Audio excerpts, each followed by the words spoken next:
These are the Ivy League schools on a map, all clustered in the northeast of the US, and with the exception of Cornell, they have claimed their prestige by being some of the oldest colleges in America, which has kept them with a consistent list of famous alumni. The name Ivy League actually comes from their football. These schools in particular agreed to not concentrate on sports and to not play other schools, and on the historic occasions that they have, their teams have lost substantially. So recently, the DOJ released a report that Yale illegally discriminates against Asian and white students even after being warned. Here are some particular quotes from that. April 5th, 2018, the department notified Yale that it was commencing a Title VI investigation into alleged discrimination in undergraduate admissions. Yes, this was released in 2020, so they have taken years to study what everyone already knows based on what affirmative action necessarily is. They say, Yale grants substantial and often determinative preferences based on race to certain racially favored applicants, and relatively and significantly disfavors other applicants because of their race. Yale's race discrimination imposes undue and unlawful penalties on racially disfavored applicants, including in particular Asian Americans and white applicants. Well, we're asserting correctly that applicants with similar scores have different chances of acceptance strictly as a result of race. However, let's look at some of these numbers, because I would say that we're greatly underestimating the amount of discrimination particular to white applicants. It's far scarier than you think it is, so let me tell you. So from the American population we're interested in applying, we have 46.1% non-white, 53.9% white, and this is just for this age group. You'll notice it's already flipped for younger generations even. So as long as we're primarily interested in how much of the white population for these American schools are being left in, we have a baseline of expecting 53.9% accepted. And if we then consider IQ and testing differences, we need to recognize that other races in the US, with the exception of East Asians, have lower average IQs and test scores also here. East Asians are a relatively small percentage compared to Hispanics and Black people, those two groups making up the majority of the non-white percentage. So taking that into account, we would definitely expect the white population for Ivy League undergrads to be a decent amount over 54%, though exactly what percent we should see is uncertain, and I would actually prefer if we had more info from either the schools or the DOJ on the applications themselves.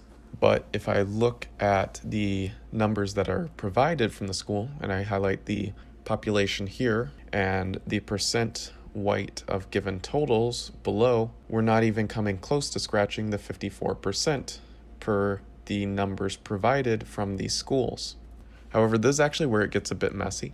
You see the unlisted non-white row is presumed, and that number is significant. That is the missing number from the provided student data from these schools in order to make the provided student demographic groups add up to the provided total enrollment at top. Yes, we're already looking at tricky data from the school, because despite this particular breakdown of students being very specific, each student counted, we have thousands missing. Yet the total enrollment they have listed above is consistent across all sites I checked. In fact, for this site, UnivStats, it becomes clear that the provided numbers are completely wrong when looking at their pie chart. Guess what? Harvard 13,092 is not 53.9% of 31,566. It's 41.48%. So if I'm highlighting it and it says 13,092, something's wrong. However, we can reach this number, this 53.9%, if we disregard the provided enrollment totals and just go with the racial totals to get a new enrollment total.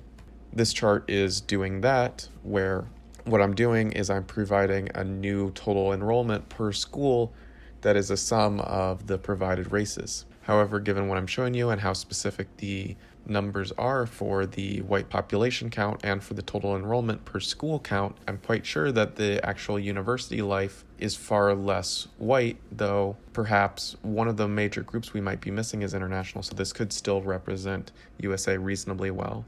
And this is actually going to be semi-consistent numbers if I use them, and they are generous numbers then.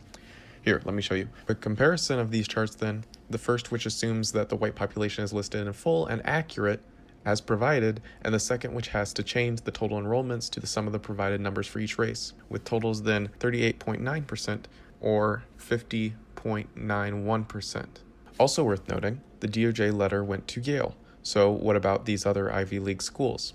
Yale has some of the largest percentages white populations compared to other Ivy League schools, especially Cornell, Princeton, and Columbia. The DOJ didn't provide much in way of numbers, but just looking over these charts, it would seem particularly clear that if Yale is discriminating against white people, then all other Ivy League schools would have to be discriminating too, especially these worse offenders that I just listed off. But maybe it will take 2 years to investigate each and every single one of these.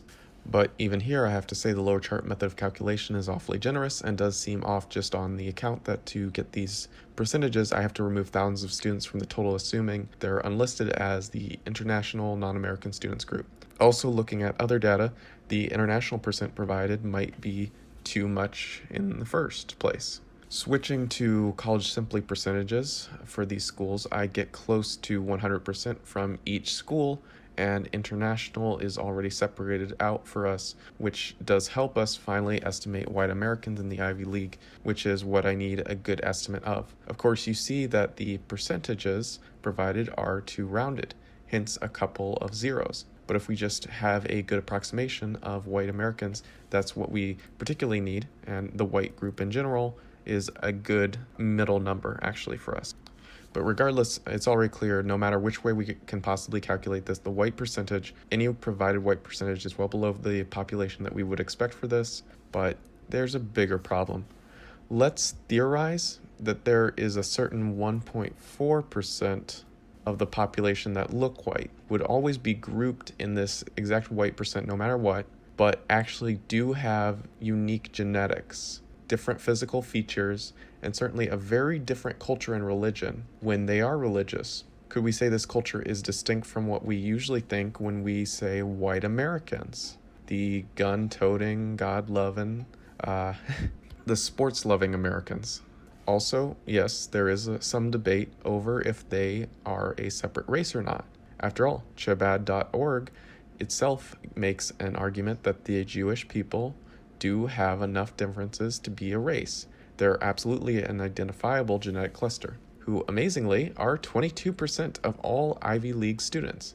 Yes, that's 22% of these totals, and since this is from the American Jewish population alone, we can accurately subtract exactly 22% from the percent of all white Ivy League students combined together. When we do this, you might see something already pretty shocking. Even given this estimate of white students, there are more Jewish students in the Ivy League than white students. Now keep in mind, we're talking 1.4% of the US population.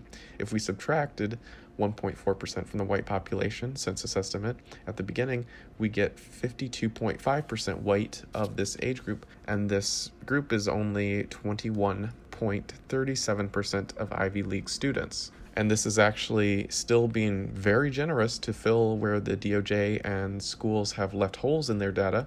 The original numbers I found were useful in breaking down each demographic specifically down to the last person, other than the large unlisted portion. Well, if we apply the 22% here, we end up with a mere 16.49% of white people being the Ivy League, despite first, their population, and second, their intelligence relative to the other demographics in America. Now you say, what about IQ? After all, aren't you and the DOJ saying that discriminating in favor of the lower score of Black and Hispanic people, even though their Ivy League percentages are below their percent of the national population? And as Chabad.org points out, the average verbal IQ of Ashkenazi Jews is extremely high. Well, let's read that. They say, one feature that stands out in the Jewish cluster, the average verbal IQ score among Jews is 120. Translate that into percentiles, and we discover that the average Jew is a 1 out of 10, brighter than 91% of the population. That may explain why Jews at only 1.4% of the American population make up 22% of Ivy League students, 20% of America's chief executives, and have earned 25% of Nobel Prizes awarded to American scientists, not including Jews born outside the U.S., such as Albert Einstein since 1950, that means 32% worldwide, in the 21st century, and 52% of Pulitzer Prizes for nonfiction. The key is verbal IQ. And they also quote here, we've yet to find evidence that Jewish intelligence or philanthropy is genetic. Jewish philanthropy. Okay. Now, as hilarious as it is to read, the 120 verbal IQ number is way off, likely only reached through small or pre-selected sampling. That is, if this number was reached in IQ testing at all and is not an entire fabrication. Actually, believe it or not, that's not even the highest claim of IQ particular to a Jewish population. For a while, the claim on Wikipedia was a highly academic-sounding 125.6 IQ average. Now, when we consider better documented averages of white and black IQ, mainly better documented due to their larger populations, we have about 85 IQ for American black people and 100 IQ for white people. So the 125.6 claim is more or less saying that as white Americans are to African tribes, the Jews are to white Americans. If you're like me, maybe went to two of these elitist universities that compete with the Ivy League in terms of money, fame, and advertisements, then you've also met some Jewish people and know that you can certainly compete with them in plenty of ways. So your mind should already have some alarm bells going off. Here we go. Better estimates. A reasonable verbal IQ estimate from Storfer is 109, which is actually one of the stronger IQ skills displayed for Jewish people according to Storfer. Their only other higher is 113 in math IQ, but their processing speed IQ is 100, like white people. Their grammar IQ is 100, like white people. Their spatial IQ is 93, and memory IQ is 96, meaning they perform less well there. This means that from Storfer's data, their overall IQ, which is what we're actually trying to compare to the white population, Asian population in general, is 102. Well, if that's the case for comparison, then Jewish people actually have about equivalent and sometimes lower IQ score than Asians. And depending on the subject, indeed, all three of these groups, white, Asian, and Jewish, are competitive in IQ testing. But already, if we have 1.4% and they have similar IQs to the 5.9 to 6.5% of Asians currently in America, and yet the Ivy League class has more Jewish students than Asian students by the population differences. If we are in this position to normalize intelligence, then we should expect the class to have 4 to nearly 5 times the Asians in it compared to Jewish people. But in this here, we see less Asians even than the Jewish population in the Ivy League. So that's useful, but that's a little bit too easy. I'm taking a lower estimate for Jewish IQ there, albeit a pretty well-studied one which looked at many factors. A larger, still reasonable estimate from Richard Lynn in the 2006 book, Race, Differences in Intelligence. Page 94, Richard Lynn claimed that Ashkenazism in the US and Britain averaged 107 to 115 IQ. With those numbers, we can start to have an argument. The 115 as a maximum would make the average IQ difference similar between Black Americans compared to white Americans and white Americans compared to Jewish people in the US. So I'm just going to do some approximations now based on the most reasonable numbers for the Ivy League that I was able to come up with, as well as the census data. So from this age group, we're looking at about Black 7.14 in the Ivy League, and they've got a 13% population. Asian, 18.13 Ivy League, and 6.5% population. Then we have white is 21.37 in the Ivy League once you subtract the 22% Jewish, and you get 52.5 in that demographic for American percentage. Then we have Jewish, and we're just going to use the chabad.org numbers because that's where the claim comes from, and it seems to be pretty accurate actually, with Jewish being 22% of the Ivy League class in total and 1.4% of American population. So this means if relative intelligence weren't a factor, but it is, then we would see all these divisions equal about 1. And for now, since we do know that different races have different average intelligence levels, at least average testing, we should expect some difference. But if this instead represents an estimate with weights of intelligence, which is what it should, then we should expect our red number to be as much higher for white people above black people as it is Jewish above white people. But here you see that once we separate out Jewish people from the white group, then white people are ridiculously underrepresented, especially for their IQ. Their number in red should be similar to the Asian number per IQ similarities depending on testing. Well, something smells really fishy. That's as far, though, as we can really approximate for now on a couple subjects. Most of these issues do need investigation, and the easiest way would be for the Ivy League schools to release accepted testing scores, GPA, and application scores by race, while also separating out Jewish people, and also, if they could, Indian people would be useful too. Also, U.S. citizen or not needs to be included with race to ensure that every last person is accounted for. No more incomplete lists or rounded percentages to make my life difficult. But, I also really don't care. We've seen how these schools are, and I know that what is being learned there is filled with a lot of bad information. While sending this type of information up for investigation might be very helpful, send this video on if you can. I must say that as far as the DOJ goes, without further push from big groups, then there wouldn't be an investigation in this line of questioning.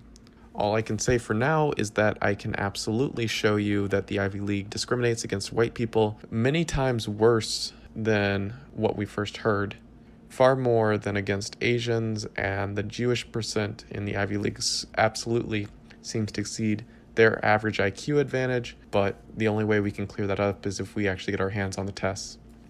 There was some nice architecture at these schools, a lot of American history, but by now, these schools are just about destroying American culture and history, while targeting the people who are the foundation of this nation, denying a race in particular access to these institutions. So, fixing them kind of a pipe dream.